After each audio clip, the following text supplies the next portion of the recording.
Eso Joaquín.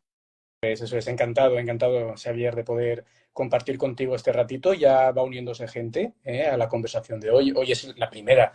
Espero que muchas, ¿no? Que sigan viniendo de conversaciones. En este caso, pues vamos a hacer una pequeña presentación también de cada uno de nosotros en ese sentido, ¿no? Para que podáis, también la gente que nos está viendo en directo, pues saber, ¿no? Pues quiénes somos nosotros como psicólogos. Y en primer lugar, si me lo permitís, voy a hacer una presentación de Xavier. Es una persona con una muy amplia y reputada experiencia en el ámbito de la psicología. En ese sentido, pues Sí. muy bien. Bien, bueno, nada, pues comentaba que Xavier, un segundito porque estoy, recordad que es la primera vez que hacemos esta prueba y estoy viendo que he anotado algunas cosas sobre Xavier, pero las tengo en otro lugar y cuando lo consulto, pues no se puede ver. En cualquier caso, Xavier, como tenemos esa dificultad hoy, es la primera vez y son cuestiones que tenemos que ir aprendiendo, si te parece, preséntate a ti mismo y luego me presento yo también, ¿vale? Porque no tengo la oportunidad de Es poderlo ver. estupendo. Muy bien. Bueno, pues mira, yo tengo tu presentación, ¿eh? Ujú. La tengo aquí. Joaquín Mateu, doctor en psicología, doctorado en inmunonutrición, psicólogo general, en la actualidad director del máster de gerontología y atención centrada en la persona. Lo tengo que leer porque es muy extenso. En la Universidad Internacional de Valencia. Ha publicado decenas de artículos científicos en revistas de alto impacto y cientos de artículos de divulgación en todo tipo de medios. Es miembro de la Sociedad Española de Psicología en su división académica y fue fundador del Instituto Valenciano de Psicología Sanitaria. Recientemente publicó Volver a ser tú en Destino, editorial Planeta. Ujú. Vale, Xavier, y también, si me lo permites en esta ocasión, por cuestiones del directo y los problemas técnicos, si quieres presentarte también tú a la audiencia, pues fenómeno, ¿no? Como quién eres tú y contarnos un poquito De cuál ha sido tu... acuerdo. Eso es. Bueno, pues mira, soy psicólogo como tú. Llevo 30 años de profesión, o sea, voy acumulando más juventud que tú. Con lo cual, 30 años. Fundamos en el 2008 el Instituto Superior de Estudios Sexológicos en Barcelona, donde ejercí la docencia en el máster de sexología. Pero vaya, mi actividad fundamental ha estado centrada en la terapia psicológica, ya sea en el ámbito individual, ya sea en el ámbito de terapia de pareja, he trabajado muchísimo, y obviamente en la sexología. Y bueno, así he publicado un par de libros. Uno es Un mar de emociones, un mar de emociones, y el otro es el poder terapéutico de las palabras. Que bueno, ahora estoy pues haciendo algunas conferencias, promocionándolo. Y bueno, esa es mi breve presentación. Interesante, me ha gustado mucho el título, son muy sugerentes de ambos libros, estoy convencido. Me gustaría mucho leer el segundo en particular, que habla del poder terapéutico de la palabra. Al final es una de las cosas que yo con mis estudiantes siempre insisto mucho, ¿no? La importancia que tiene para un psicólogo, en este caso, ¿no? En nuestra profesión. Podría ser interesante, aunque también me gustaría que la gente que está en directo pues, pudiera formular sus preguntas. Al final el propósito es que sea esta una charla interactiva, ¿no? Entre nosotros. La estamos En haciendo cualquier también. caso, un diálogo distendido. Efectivamente, un diálogo completamente que llega al final del día, en el que ya hemos trabajado mucho y ya estamos aquí relajados simplemente conversando. Y sí que me gustaría un poquito, pues Xavier, que nos contaras, ¿no? La idea que persigue este libro, ¿no? Sí. ¿Qué es lo que se cuenta en Bueno, él? lo has dicho muy bien. Nuestra herramienta como psicólogos, como terapeutas, es la palabra. Y la palabra, pues, construye realidades. Las palabras afectuosas o las palabras cargadas de resentimiento. Claro que la neurología nos dice que puede incluso modificar estructuras cerebrales, como bien sabemos. En realidad, se iba a llamar el poder terapéutico de la comunicación. Pero bueno, había alguna dificultad y se quedó como el poder terapéutico de las palabras. Pero bueno, es lo mismo. Me gusta La más. Lo veo más atractivo, Xavier, ¿eh? Sí, bueno, porque claro, la comunicación obviamente son las palabras, obviamente es la mirada, es la caricia. Y bueno, todos sabemos, por ejemplo, que la ansiedad la podemos combatir con algún ansiolítico comprado en farmacia, pero obviamente con la comunicación y con las palabras, con un abrazo muy sentido, claro que nuestro cerebro se activa y descarga determinadas sustancias muy similares a algún ansiolítico, digamos, de potencia moderada o leve, que podemos conseguir en farmacias. Y en muchas ocasiones nos planteamos por qué comprar en farmacia algo que lo podemos conseguir, bueno, en casa, con las caricias, con el abrazo, con el poder de las palabras, con la comunicación, en definitiva. Bueno, ya me preguntas por el libro. El libro básicamente está constituido por la cantidad o por un número significativo de aforismos que utilizamos mucho en terapia, como también lo haces tú. Aforismos, metáforas, frases comparativas, referencias filosóficas, pero no es, digamos, un libro de investigación, sino intento que sea un libro útil, que a mí me comentaban, es que este libro se tiene que leer muy despacito, y es cierto, es leer un par de frases y ver, caramba, eso me resuena en mí. Bueno, podemos hablar, mira, podemos empezar, tanto por tu parte como por la mía, del uso de las palabras en terapia. Muy importante. Hablemos de eso, Joaquín. Muy importante porque al final las palabras lo definen todo. Creo hay autores constructivistas que hablaron, ¿no?, de cómo de alguna forma no existe una realidad objetiva para el ser humano, sino que al final esa realidad está tamizada necesariamente por nuestras propias experiencias personales, en el que la ansiedad empezó a florecer en muchas personas, motivadas sobre todo por ese aislamiento social obligatorio al que estábamos todos sometidos, ¿no?, por cuestiones de salud. Y en ese sentido, pues... que al hilo de lo que acabas de comentar, y con el uso de la palabra y con la pandemia, tanto tú como yo, como todos los profesionales, hemos hecho mucha terapia online. Mucha. Y claro, la palabra se mantenía en la terapia online, pero seguro que estarás de acuerdo conmigo que era muy difícil, o por lo menos no es lo mismo hacer una terapia con el paciente delante, viendo pues movimientos, actitudes, obviamente el uso de la palabra. Y creo que una de las cosas que modestamente he descubierto en la pandemia es que la terapia online tiene limitaciones, que se hace imprescindible cara a cara. A pesar de que se publicita mucho terapia online, desde casa, todas las ventajas, no tiene usted que desplazarse, pero dudo mucho de la eficacia. Hombre, supongo que mejor eso que nada.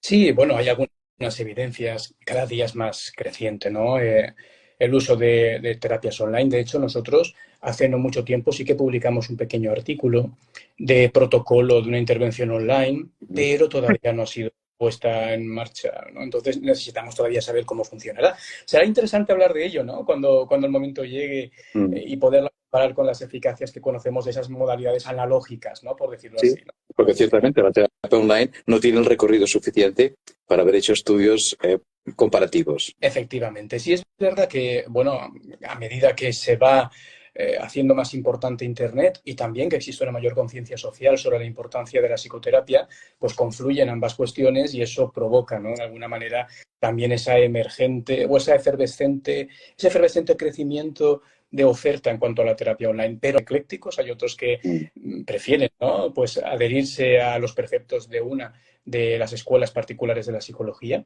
Más allá de todo eso, de cuestiones técnicas, era interesantísimo leer cómo lo que realmente predecía el efecto de la propia terapia era el rapport, era la alianza terapéutica. Muy bien. Sí, sí. Me imagino que lo que tratas de subrayar es que creo que es el mismo estudio. Creo que nos referimos al mismo, que se hizo en Estados Unidos, que la eficacia de la psicoterapia, es decir, la terapia era eficaz en la medida que el vínculo era excelente paciente-terapeuta. Y no tanto por la disciplina o la escuela, sea psicoanalítica, conductual, etcétera, que el terapeuta ponga en marcha. Y claro, usabas la palabra sí, yo me considero un psicólogo ecléctico.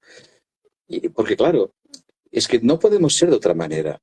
Tratamos a tantas personas con idiosincrasias tan diferentes, con actitudes vitales tan diferentes, con biografías tan diferentes, que uno se imagina, bueno, a esta persona un psicoanálisis conectaría y uno tiene sus dudas y seguramente necesitaría algo muy conductual, o al revés, personas que necesitan mucho de profundizar y no les basta con la superficie.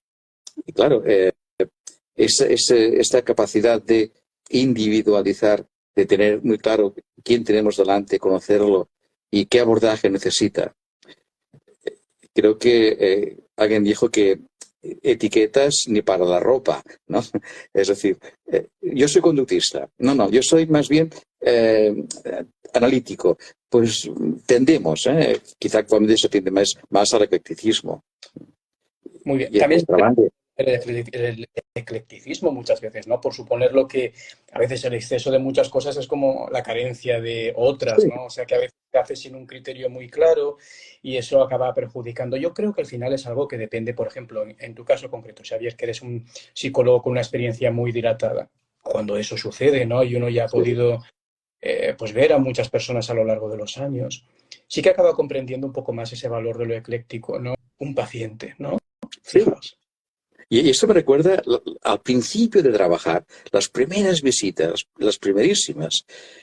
No sé si es un esquema trasladable a la mayoría de los psicólogos que empiezan.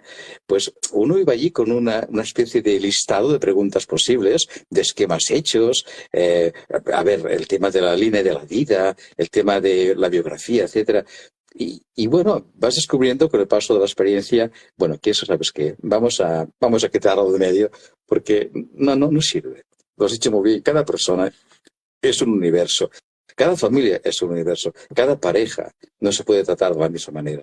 Pero qué difícil es también para el psicólogo, ¿no? Despojarse de aquello que leyó durante tanto tiempo y que al final le da seguridad en un momento complejo, ¿no? Como es el de querer ayudar genuinamente a alguien. Y como dice la programación neurolingüística, el mapa no es el territorio.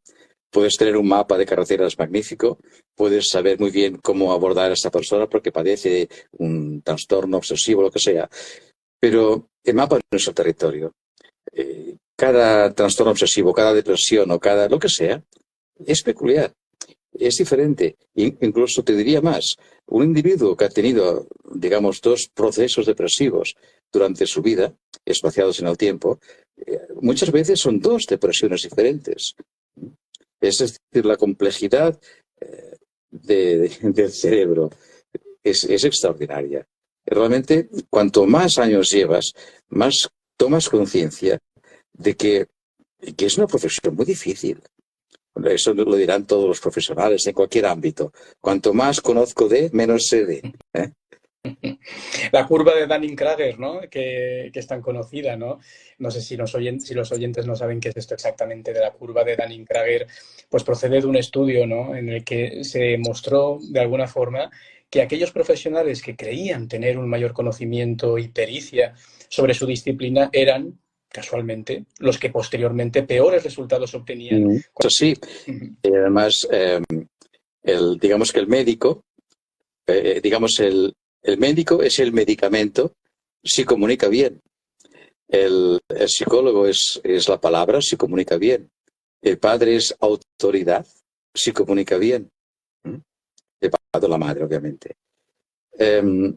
Sí, más descubres, cuanto más profundizas y más supuestamente sabes por el paso de los años, que estamos empezando. Creo que la UNESCO iba a catalogar esta década, la década del cerebro, por la cantidad de cosas que se han ido descubriendo en esta última década. Y sí, yo creo que cada vez más se fusionan la psicología y la neurología. Yo recuerdo cuando en los años 80, cuando hice la carrera, era muy era muy insistente el tema de, a ver, una cosa es el mundo psicológico y otra cosa el mundo físico. No lo mezclemos. La actividad física puede ir muy bien para la musculatura, para los pulmones, pero lo psíquico es otra cosa. Se los explicaba así en la facultad en aquella década. Y hoy se sabe que no, que es un absoluto café con leche, que es una mezcla absoluta, que el mejor, bueno, uno de los buenos antidepresivos es el ejercicio físico, por aquello que libera en el cerebro y, y las relaciones sociales y la comunicación y el propósito. Ahora entremos en territorios de Viktor Frankl, ¿no? Y claro, es decir, cuántas depresiones se han resuelto mágicamente porque aquella persona apareció un propósito en su Sí, vida. Por ejemplo, un enamoramiento. esa es El impacto de un enamoramiento, por ejemplo, es tan tremendo. Y tengo muchas anécdotas de un paciente que me dice que ya no toma medicamentos, que no toma antidepresivos, que se encuentra muy bien. Y digo, caramba, ¿los ha dejado de golpe? Sí, sí, y va narrando en la terapia para acabar diciéndote que ha conocido a una chica o a un chico, es igual. Y que, y que bueno, que está muy enamorado, muy ilusionado y que no necesita antidepresivos. Esto, digamos, en la parte positiva. Pero también nos hemos encontrado en la parte negativa. Personas que un impacto emocional, pero digamos, importantísimo, como es una pérdida, ¿no?, de un ser querido, es una paradoja, ¿eh? ¿Cómo puede desplazar la depresión que él vivía? Quizá porque frente a la depresión sentía que no tenía maniobra. Y cuando aparece algo detectable, tiene, puede manejar la situación o cree que la puede manejar. Y se apodera de él más, por ejemplo, la pérdida o el enamoramiento o, en fin, o el nacimiento de un hijo. ¿Y cuántas mujeres por el embarazo y por el nacimiento han resuelto una depresión, por ejemplo? Ujú. Otra cosa es ya depresión postparto, pero eso es otra historia. Es muy importante. Es que efectivamente yo, de hecho, en su momento, y aún lo sigo haciendo, impartí una asignatura muy bonita en la universidad, que es una asignatura que de alguna forma, ¿no?, engloba estos aspectos que comentas, de cómo el cerebro y la conducta y la emoción están profundamente vinculados entre sí. Pero hay un asunto que creo que has comentado que es muy interesante, que es el asunto del enamoramiento. Hay una pregunta en el chat, ahora veremos también. ¿Qué tan cierto es que hay una evidencia científica que sea causada por una alteración a nivel cerebral? Vale, vale. Una pregunta primero que tenemos en el chat, que comenta en este caso López, pregunta que en qué medida existe evidencia de que no hay una alteración cerebral en el caso de la depresión. Bueno, es una pregunta interesante. Si me permite, Esa pregunta responder. clave. Hay muchas hipótesis teóricas, ¿no?, que se han formulado a partir de cómo el funcionamiento de ciertos neurotransmisores en el cerebro, fundamentalmente la serotonina, la noradrenalina y la dopamina, pueden incidir de alguna forma en el estado de ánimo. Y lo cierto es que a día de hoy, pese a que se han generado muchas evidencias científicas a este respecto, seguimos sin tener claro cómo funciona exactamente esto, ¿no? No tenemos un modelo explicativo Eso nítido de cómo, en caso de que efectivamente incida, sí.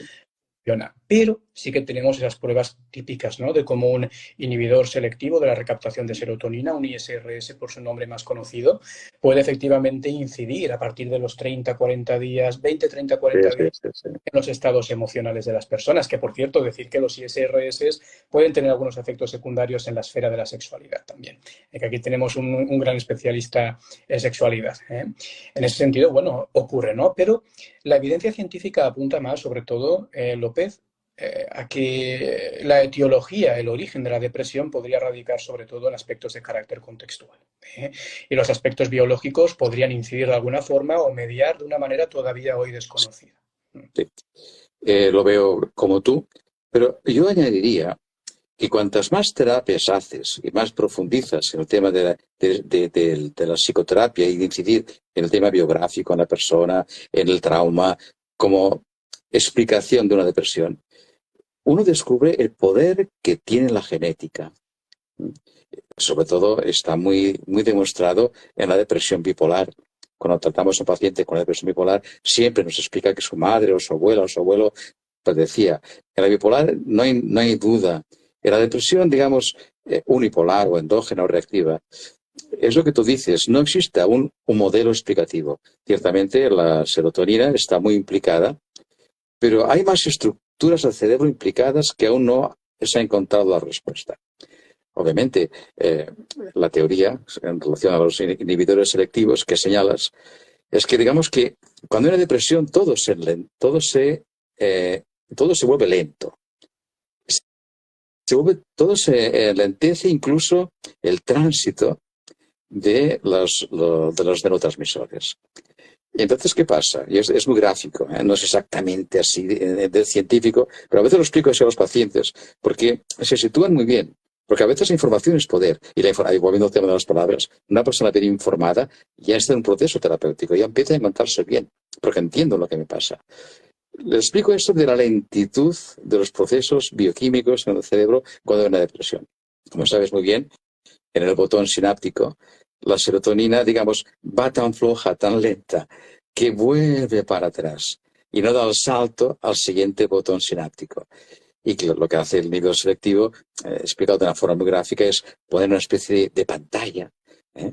Es una forma muy tosca, pero ya nos entendemos. Para que esa molécula no retroceda, no sea reabsorbida del botón de donde proviene y se vea obligada a dar el salto al siguiente botón, a la siguiente neurona, vaya.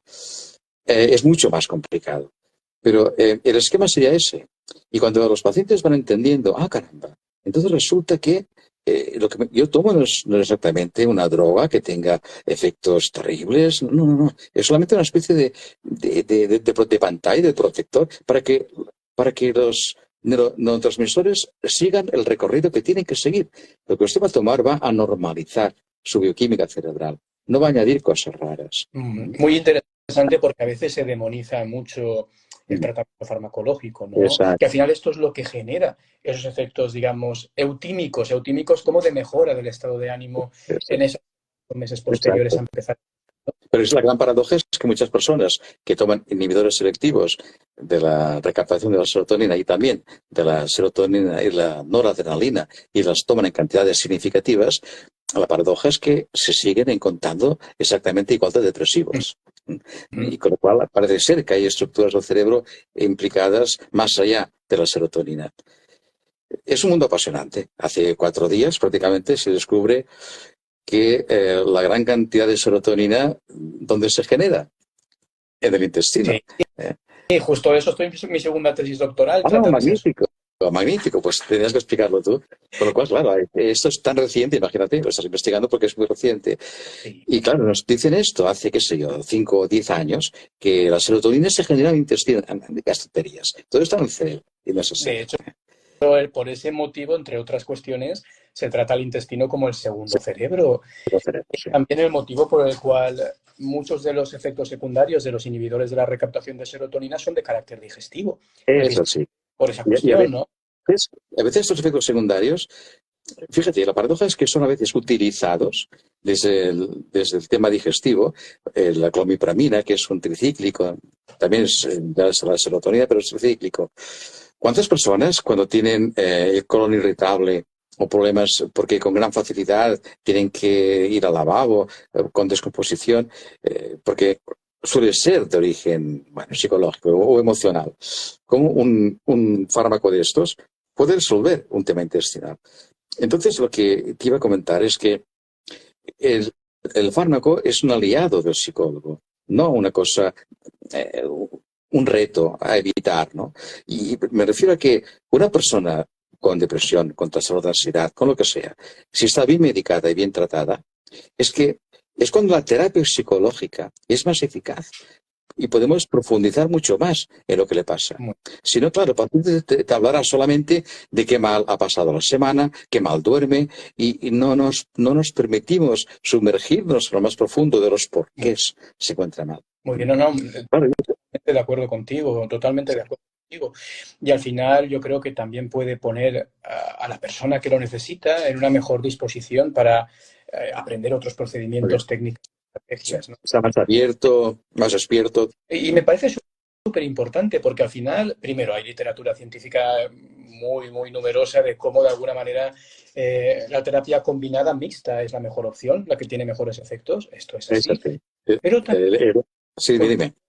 Que para evitar las recaídas, o sea, que son muy comunes tristemente en el ámbito de la salud mental, se requiere sobre todo abordajes psicoterapéuticos que permitan experiencias, digamos, que a la postre puedan traducirse en estrategias útiles de afrontamiento para la persona cuando tenga que volver a transitar por problemas de su vida, ¿no? Creo que es súper importante ahí el papel que nosotros como psicólogos desempeñamos, esa parte de psicoterapia, y ojalá pudiera llegar a la sociedad en mayor medida, porque Sí. esa es otra cuestión, otro melón que podríamos abrir un día, Xavier, ¿eh? No, Si quieres, ¿cómo?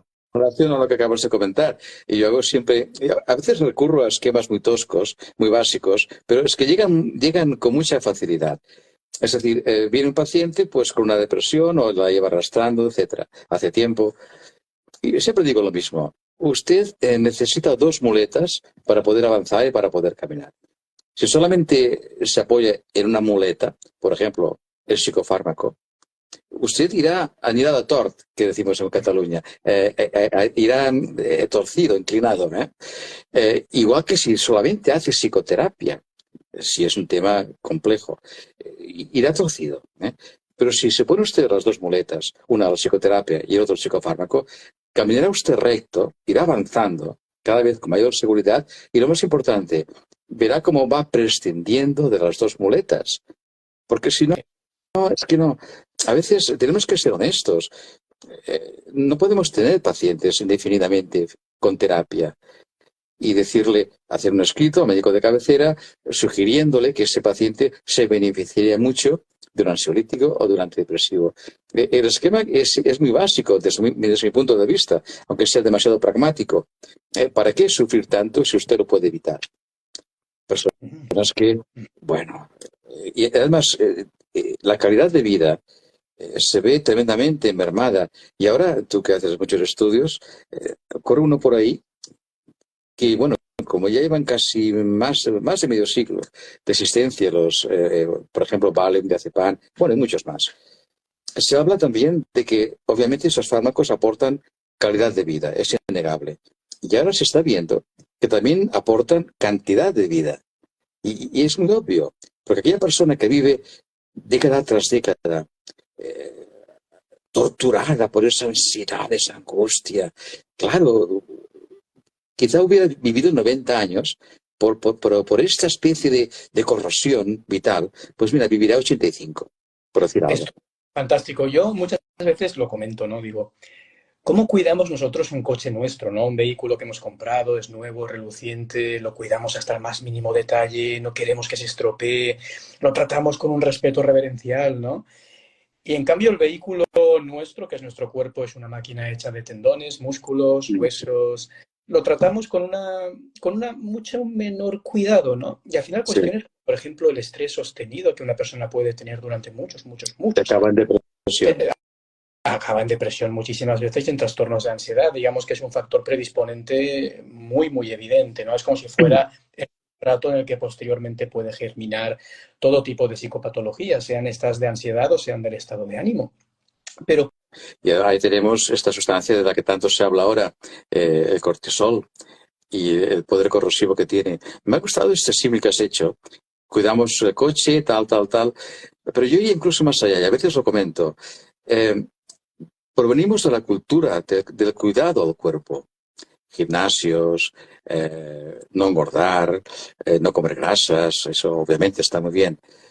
Y a veces tenemos en casa bicicletas estáticas o mil historias para cuidar el cuerpo. ¿Mm? Fíjate, cuando yo era niño, o hace generaciones, si hubiésemos visto por la calle un chico corriendo con no sé qué puesto aquí en el brazo y con ropa de footing y además con no sé qué en la frente, diríamos, este hombre está loco y corriendo por la calle, ¿pero qué le pasa? ¿Eh? Claro, y ahora actualmente lo vemos como la cosa más normal del mundo, este cuidado del cuerpo. Y esta cultura, claro, está bien instaurada, no en cambio el tema mental. Y yo estoy seguro que la tendencia es que igual que tenemos en casa y vamos a los gimnasios y tenemos en casa aparatos para el cuerpo, acabaremos teniendo aparatos, y de hecho ya empiezan a verlos, que puedan ayudarnos a tratar la ansiedad, a ayudar a las depresiones con inteligencias artificiales, con recursos informáticos que ni nos podemos imaginar. Y en casa tendremos unos artilugios que serán la gimnasia para el cerebro, para la mente y para el psiquismo. Seguramente la tendencia será esa. Pues no había pensado mucho en esa posibilidad, pero desde luego no me sorprendería en absoluto que lo fuera. Creo que Claro, sí. todo empezó, digamos, cuando en las residencias de los abuelitos se consideraba que era oportuno que jugaran a cartas y al dominó y, y hacer estos juegos de, no sé cómo se llaman, son opus, no sé cómo es. ¿Cómo es? Sudokus. Sudoku. Exacto. Y que apostaban por esta actividad porque el cerebro lo agradece y tanto. Y, bueno, claro, y acabaremos en casa con ese tipo de cosas, Sí, ¿no? sí. Es que podríamos hablar de tantas cosas, Javier. Como hoy es así una sesión un poquito más para conocernos, también Javier y yo Exacto. había, o sí mucho, porque lo sigo desde hace mucho tiempo en Twitter y demás, y creo que también en LinkedIn, o sea, nos seguimos desde hace mucho tiempo, nunca habíamos tenido la oportunidad de hablar, Cierto. pero lo importante que es, como bien comentabas, el autocuidado de la Sí. mente. Y esto trae, y aquí es algo curioso que yo he podido ver a lo largo de los años de nuevo. Cuando uno hace una investigación, ahora hablo del terreno de investigación, y parte del estudio consiste en revelar las inquietudes, miedos, incertidumbres de uno, respondiendo a las preguntas que habían han tenido en cuestión, ¿no? Poner los investigadores. ¿Cómo son muchas más las mujeres que deciden participar? ¿Cómo son muchas más las mujeres que abiertamente revelan sin pudor alguno, pues aquellas cosas que les duelen, que temen, aquellas cosas que les generan Muy bien, zozobra? muy bien. Acabas de abrir otro melón muy interesante. Eso. ¿Eh?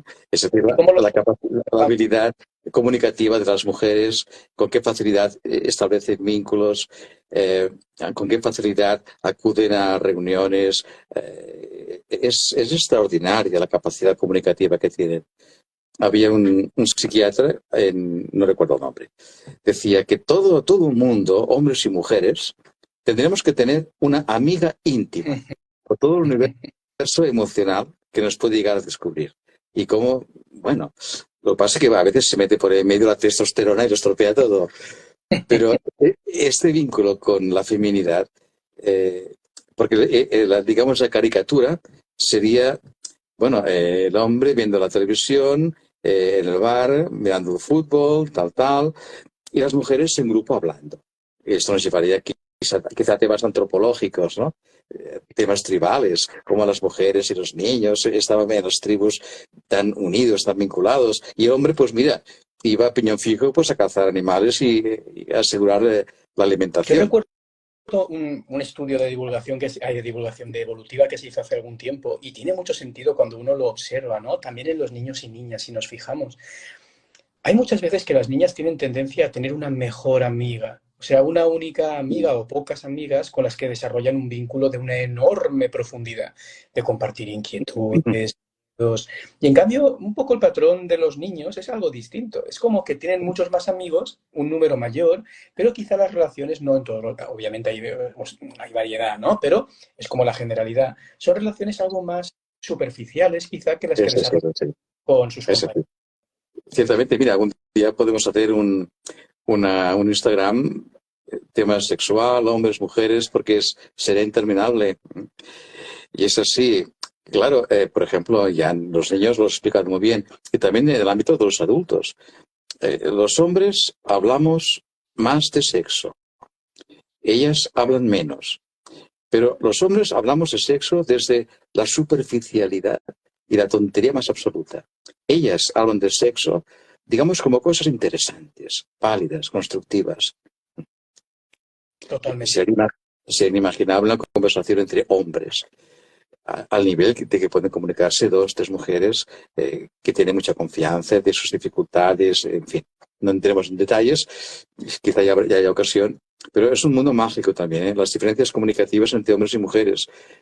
Volviendo a los estudios, que tú eres muy amante de los estudios, uno muy reciente decía que de promedio eh, una mujer al mes había hablado el triple que un hombre. Un día expliqué esto en una conferencia y una mujer me dijo, ¿solo? Solo Como diciendo, si las mujeres hablamos mucho más que el triple. mm, y qué importante es, ¿eh? Porque luego esto tiene unos beneficios muy, muy, muy grandes. Al final, Absolutamente. todo el tema del apoyo social el asunto también de poder hablar de nuestros miedos y nuestras inquietudes. Esto es fundamental. Esto, la literatura también lo dice claro, y no solo la literatura, uno lo ve claramente en su trabajo cotidiano con las personas, ¿no? Porque el apoyo social no es tanto el número de personas que uno tiene a su alrededor, sino la disposición que tiene efectivamente a poder conversar con ellas de manera abierta, de manera totalmente Sí, espontánea. se sabe que, digamos, se retrasa la aparición de Alzheimer y demencias y problemas neurológicos si aquel cerebro ha estado en contacto íntimo con otro cerebro. Es un neuroprotector la comunicación.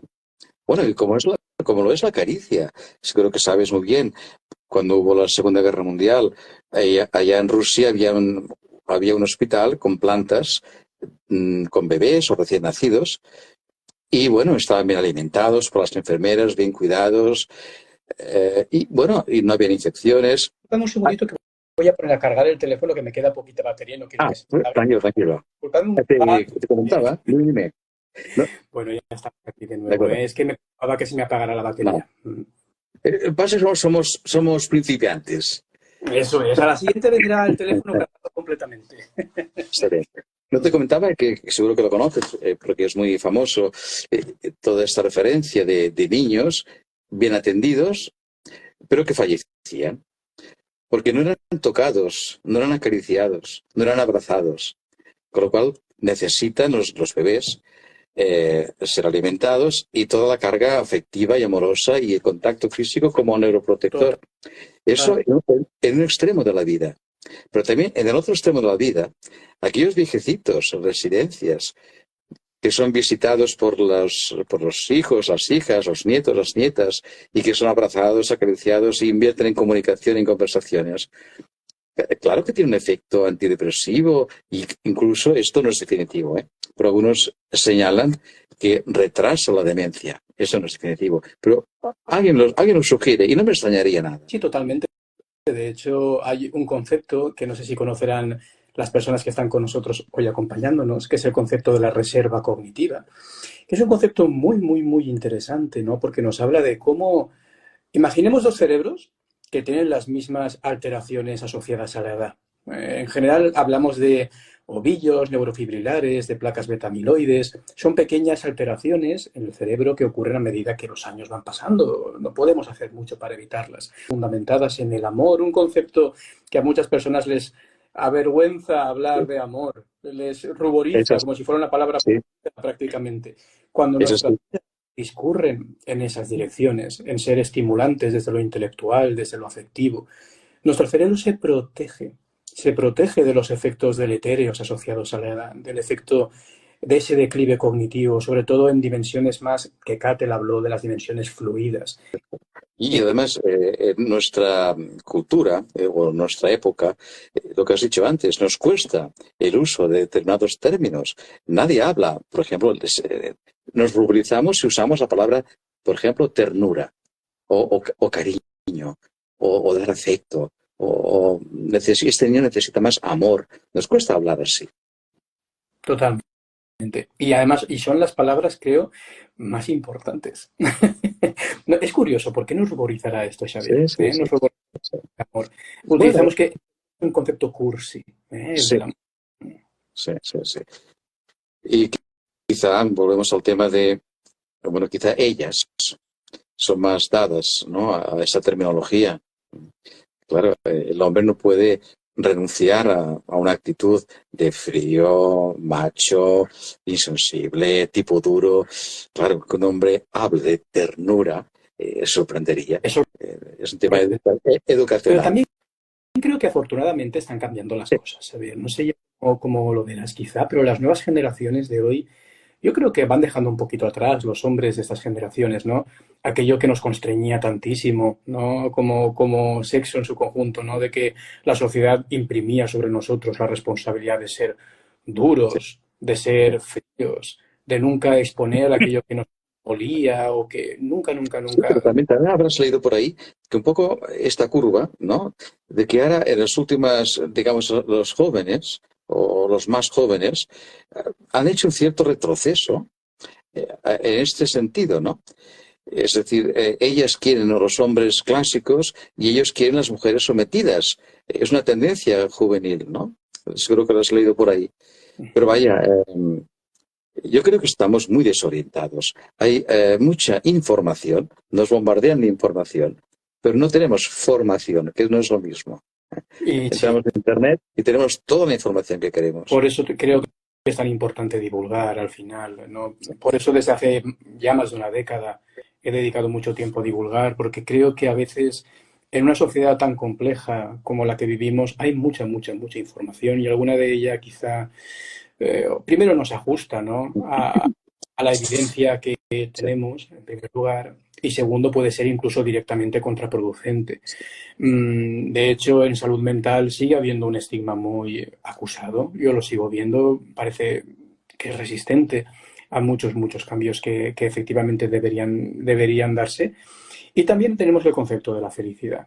Hoy es un poquito un tema, yo espero que la gente que nos esté viendo hoy se sume también a otros días que vengan y hayan podido tomar nota de algunos temas que apenas Sí, hemos porque podido tocar. hacemos pinceladas de todo un poco, ¿no? Claro, apenas Sí. hemos podido tocar transversalmente. Yo creo que Sí, sería porque interesante. hablabas de la información y es así, nuestro cerebro no está diseñado para el bombardeo informativo, tantos inputs informativos que tenemos hoy en día. No, es que y ahí hay una explicación de por qué tanta depresión y tanto estrés. No es la causa única, pero tiene que ver. Claro, había, seguro que te suena, Sebastián Serrano, Ujú. que hablaba de que hacía 250 años, porque él estudió mucho el tema de la comunicación, hacía 250 años, la información que recibía una familia en el mundo rural, la recibimos hoy en un día. ¿Eh? Y claro, no estamos, no está un cerebro configurado, y no lo parece, ¿eh? Pero conversaciones en Internet, mirad el Twitter, son tantos inputs que nos desbordan. Y claro, nuestro cerebro, no lo olvidemos, sigue siendo prácticamente el mismo que teníamos hace muchos miles de años. Han cambiado mucho más rápido de lo que las cosas, ¿no? De lo que estamos preparados para afrontar en términos neurológicos y en términos sociales también. Esto lo comentábamos hace poquito también con un compañero, de cómo como seres humanos estábamos acostumbrados a vivir en pequeños grupos, unos 20, 30 grupos de cazadores-recolectores, hace no tanto tiempo. Es que en términos del recorrido histórico de nuestra especie, eso está a la vuelta de la esquina. Y ahora vivimos en ciudades de varios millones de habitantes, ciudades incluso en el mundo con ciudades con 12, 15 millones de habitantes, una auténtica locura en términos de adaptación social. ¿Y También eso. cuántas cosas se explican por esta vía? Por la psicología evolutiva, digámoslo así. Provenimos de ahí. Es decir, estamos hoy vivos, aquí y ahora como especie, pues mira, porque nuestros antepasados tenían miedo. Y como todas las emociones, pues tienen un sentido, bueno, de protegernos. Estamos aquí vivos porque el miedo existe.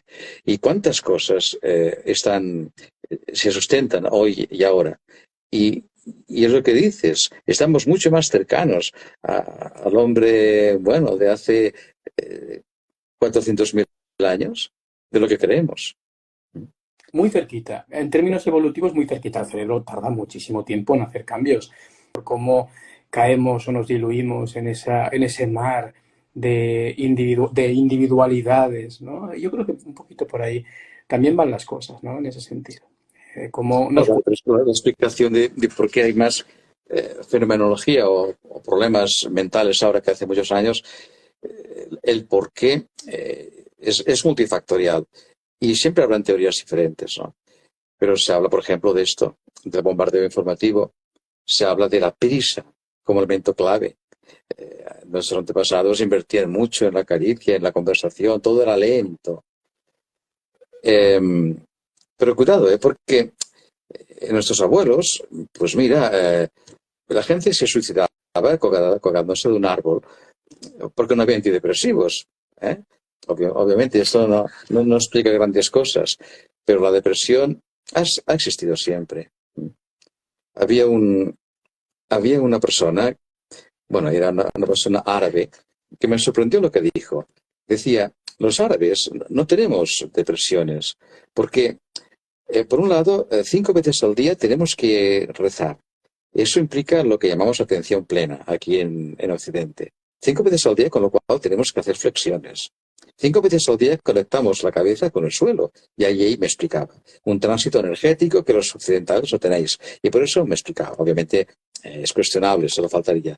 Y argumentaba, y además no comemos cerdo, que son tóxicos. Y una serie de cosas que argumentaba, seguramente que sin base científica, seguro, que los árabes no tenemos tanta depresión como vosotros los occidentales. No sé si conoces estudios, pero vaya. Ahí la lentitud sí que existe. Y sí, sí, sí, sí, claro, claro. Qué importante. Has hablado de un tema que a mí un día me gustaría, no sé, que pudiéramos volver a reunirnos para tocar ese tema en concreto, porque creo que es trascendental. Y yo, de hecho, hace poquito participé en una mesa redonda y descubrí que era el único miembro de la mesa redonda. Por tanto, me llovieron muchas preguntas sobre el tema del suicidio. Xavier, no sé cómo lo verás. Un día podríamos hablar del suicidio. No sé si la gente que nos está oyendo tendría interés, ¿no?, en emplazarnos también a otro día Seguro. a Y hablar de algo así. cuando se habla de suicidio siempre aparece el tema de, oye, es mejor hablar de esto, eh, porque, o mejor no hablarlo. Mira, yo tuve una oportunidad hace unos años de tener un paciente, bueno, que era conductor del metro de Barcelona y comentaba, no se dice, no se explica, pero aproximadamente una vez al mes hay alguien que se tira a las vías del tren. Y por los altavoces oiremos el tren tal, viene con retraso, con 10 minutos de retraso, tal, tal. Y claro, claro, uno no lo sabe, yo creo, yo apuesto por la información siempre. Pero claro, tú imagínate que se hablara mucho de la gente que se tira a las vías del tren del metro. Se hablara, se hablara. Claro, es como si a alguien se le despertara la lucecita.